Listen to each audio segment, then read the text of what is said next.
Good afternoon, Maastricht. Did I say that right? How about some applause? Did I say that right? Number one, I'm not your typical American. Can I have some applause? I don't even know what that means, and it always gets applause. So I want to ask you some questions first, just to get a sense of who you are. Nobody's done that yet. I want to do that. And I'm not going to ask you individually. I won't say to you, who are you? See, that's what stand-up comedians do. I want to be a teacher. So I want to get a sense. How many of you, guys, if you could put up the house lights just a little bit, how many of you are healthcare professionals, doctors, nurses, something like that? Wow. How many of you put your hands down, how many of you are interested in medical education? Okay.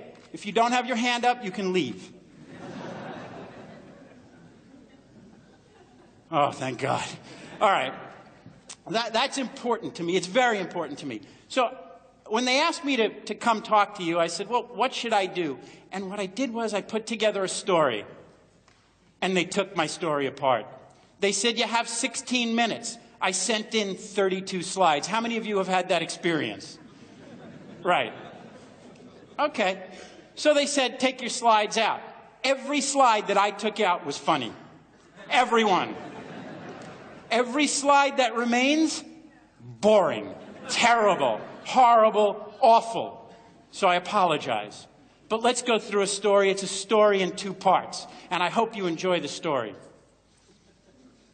I call the story Turning Medical Education Upside Down, that's part one, and Inside Out, that's part two.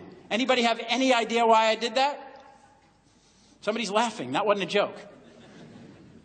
Are you laughing because I was able to turn my words upside down? There's a website. You just search it out. Here's the prologue. They don't know what they don't know. Think about it for a second.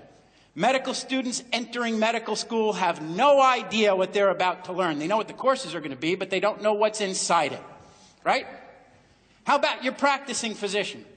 Think of it. Do you think your practicing physician knows everything they could possibly need to know to do their job? That was a question. Thank you. That was an answer. I love this. It translates to Dutch very well. Thank you. So this is the prologue. It's sort of the beginning of both parts of the story. Chapter 1 is a numbers game. Let's think about this. 4 plus 4 plus 40. That's an equation, right? 4, and I'm thinking of it from an American perspective. So if you're not from America, and most of you aren't, and I'm glad that you aren't, make the numbers fit your system. But 4 is the number of years that a medical student goes to medical school after university.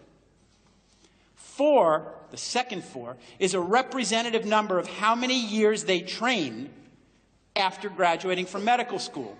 And then 40 years is the average number of years they practice after they don't have to take any other required classes at all.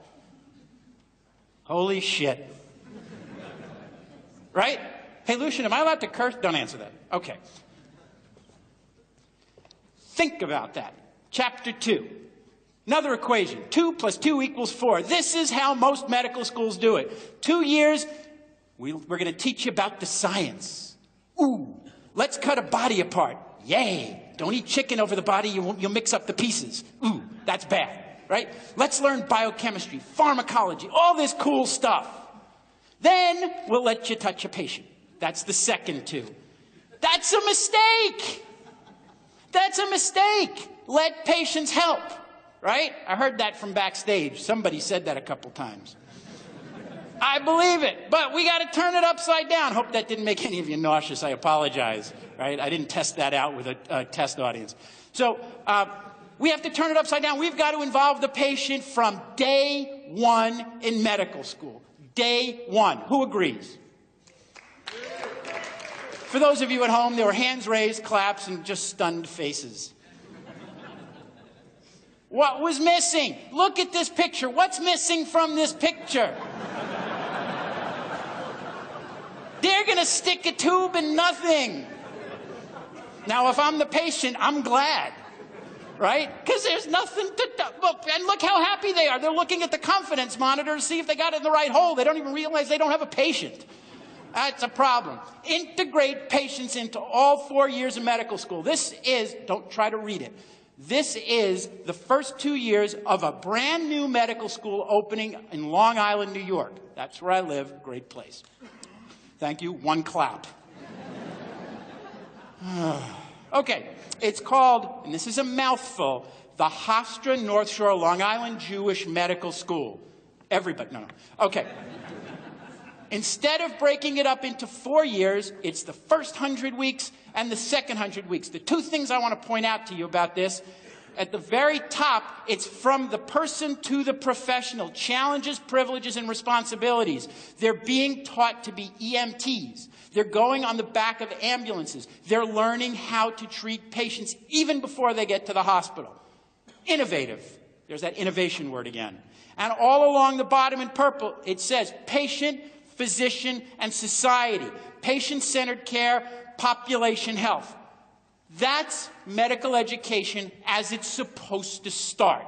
Do you agree? Good. Thank you. A scream from the back. I think that was John. Okay. That's part one of the story. Part two. And this is good. I'm a little ahead of schedule, so I get to dance like Team Schmetta. I'm going to, bounce on one arm if you all laugh the rest of the time. I can... You already got your standing ovation. Shut up. That was Tim. Don't clap for him ever again. Involve the patient throughout. So let's think about this. Continuing medical education, continuing professional development, CPD, CME. That's where I live. That's what I do, right? This is the most important part of a practicing physician's educational continuum. And it's unstructured. They're left on their own to find courses somewhere that will teach them something that's maybe relevant to what they do. The courses are developed quite often by an expert. We all know experts. I'm an expert. Experts who have an opinion. One person's opinion, who say, this is what all the practicing physicians need to know on this topic. Okay, what's wrong with that? Everything. That was Tim's wife.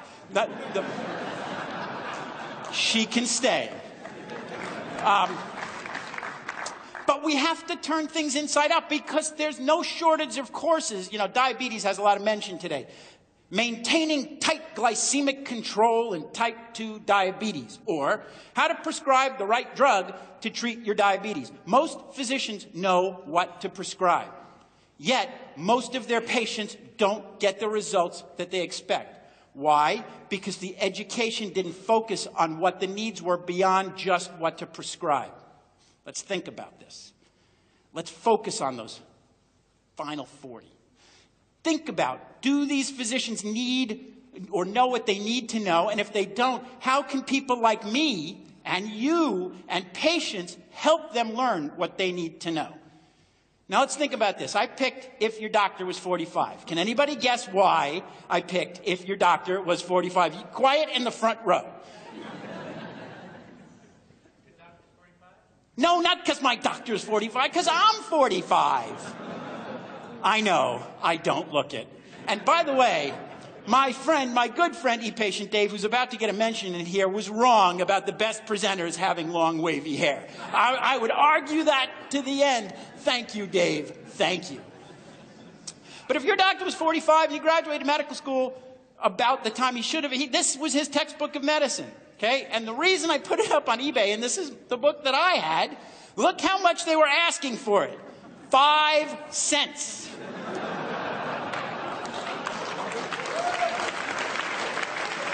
And look how many bids it got before the auction closed.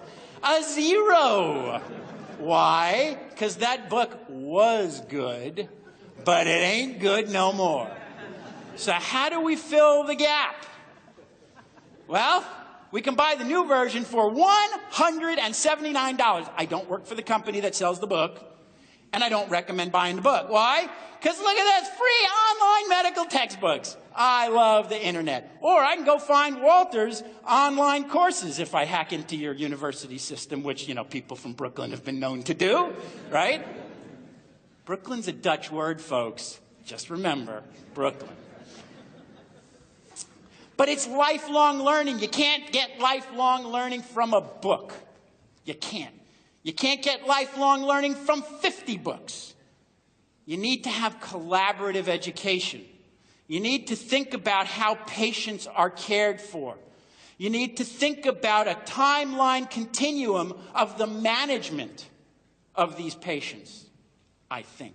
What do I mean by that? Well, first things first. Who's this? Charlie Brown. Charlie Brown went to Lucy, the psychiatrist. Okay? Lucy did not take enough CME. Why did Lucy not take enough CME? Because she put up a barrier. She didn't involve the patient. She said, put your 5 cents in the jar and let me make you feel like crap. Some doctors do that, don't they? For those of you at home, there were nods. Nobody was brave enough to say yes. What's still missing in CME? Hello? Does this look familiar? If now you're a real licensed official doctor and you're allowed to work on real patients, that's like you, Dave, and everybody else in this room, why don't we use patients to help you learn how to do that? Ooh, revolutionary or evolutionary? I'll leave you to decide. But the times, they're changing. Look at this. There you go, Dave. There's your name up on the screen. What did we do? Well, I was doing education about renal cell carcinoma, and I'm a social media geek. I met Dave through Twitter. Not the same way he met his wife. Don't think that.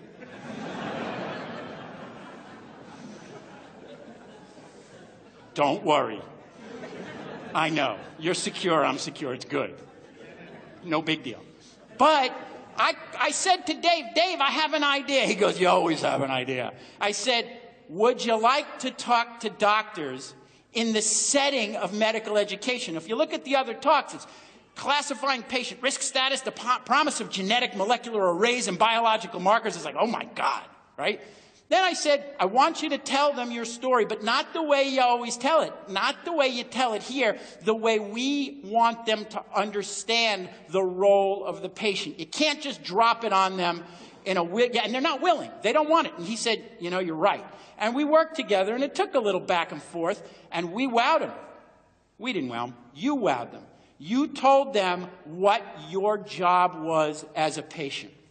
And I thank you for that.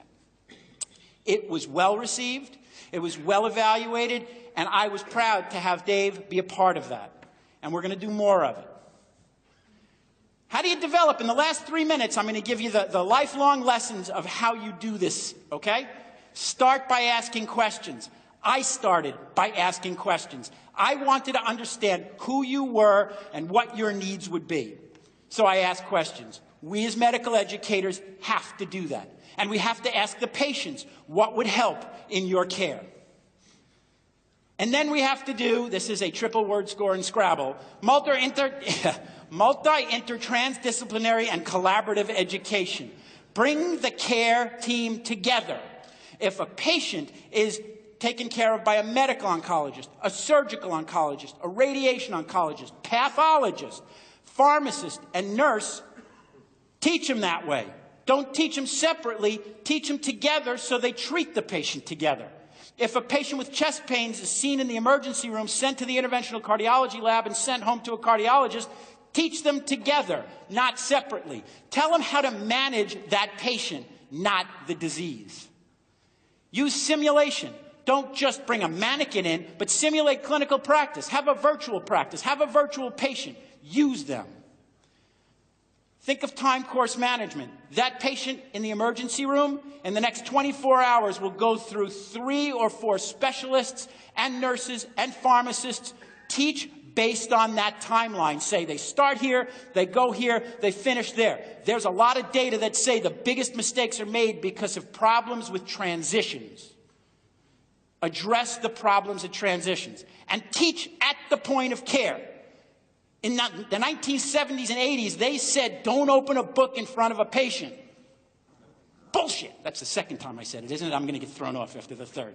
That's wrong. Take your resources out, consult it, and show the patient. Let them understand why you're doing what you're doing, and show them that there's a valid reason for it. And if they bring information, incorporate it and tell them what's right and what's wrong. And if you don't know, don't be ashamed to look for it. And measure to treasure. If we're teaching physicians, measure how much change there was in competence, in performance, and in patient outcomes, and ask the patients how well it went. There's all these great CME activities out there for performance improvement and virtual learning and always at hand and little pictures and stuff. So what? Let's make sure the trends continue. Teach about patients, let the patients help, and let's turn medical education upside down and inside out. Remember, they still don't know what they don't know, but as medical educators, we can help them figure out and learn from it. The moral of the story was, we are all patients. This story was about us. Thank you.